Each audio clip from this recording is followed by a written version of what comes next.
Bonjour Tom. Bonjour. Approche Tom. Donc aujourd'hui on va parler du chargeur Pro 4 de chez Connect. On va faire une petite vidéo pour comment s'en servir, à quoi il sert et qu'est-ce qu'il peut faire. Donc à quoi il sert? Il peut recharger les LiPo, Life, Lion, Li, HV, NiMH, NiCd et plomb de 2 à 16 volts. C'est toutes les caractéristiques. Je vous laisse lire. On avance, on va regarder comment il marche. Un petit tuto rapide de comment ça fonctionne. Donc on peut charger 4 batteries d'un coup. Une là, une autre ici, avec les prises d'équilibrage de chaque prise, là, et là ici et ici. Il peut marcher par 12 volts en mettant un petit cordon. Nous, on le fait marcher par 220 là, tout de suite maintenant. D'accord. Pour s'en servir, donc on a 4 sorties. On a 4 points rouges là. Enfin 4 points, on a 4 points qu'on peut déplacer avec le bouton Select. On peut, alors là je suis rendu ici, donc cette sortie là. Ici je suis sur cette sortie là. Ici je suis sur cette sortie là.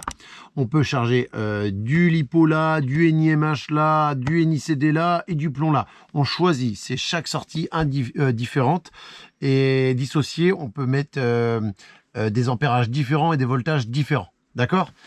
Donc on va vous montrer. Pour la première sortie, on est sur une 3S 7002 qui a fait du bateau ce midi. Hop là, on est bon, on est sur la bonne sortie. On met notre petit adaptateur. Les cordons sont à acquérir à part. C'est de la XT60. Si vous avez autre chose que de la XT60, il faut acheter le cordon adaptateur. Donc là, on a mis notre XT60 à notre prise Traxxas. Hop là. Je branche ma petite batterie, ma petite prise d'équilibrage aussi obligatoire.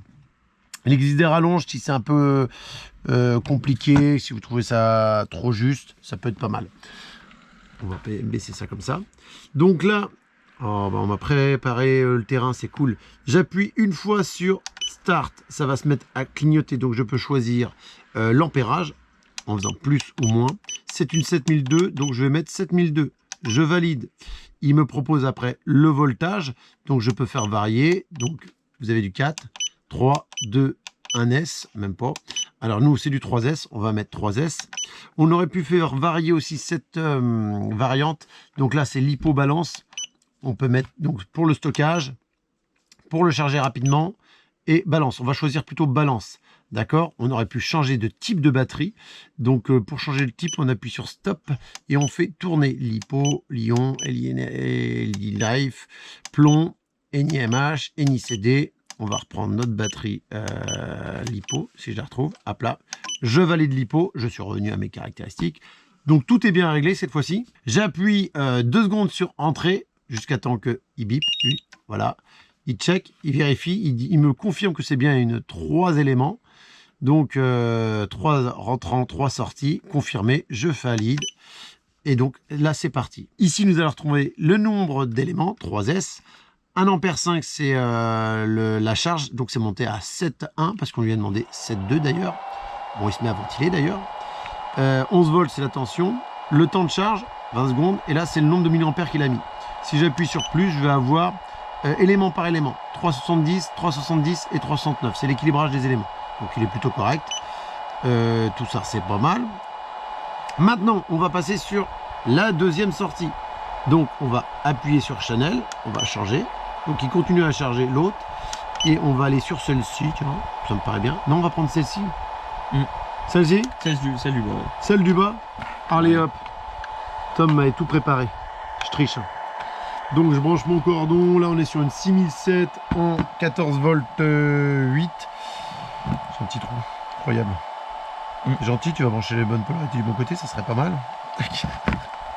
Là, la petite prise d'équilibrage dans le bon sens. Il y a un petit détrompeur, on ne peut pas se couper. Je branche ça, tout est marqué. Donc là, l'avantage du chargeur aussi, si vous avez mis les informations, elles sont déjà enregistrées dedans.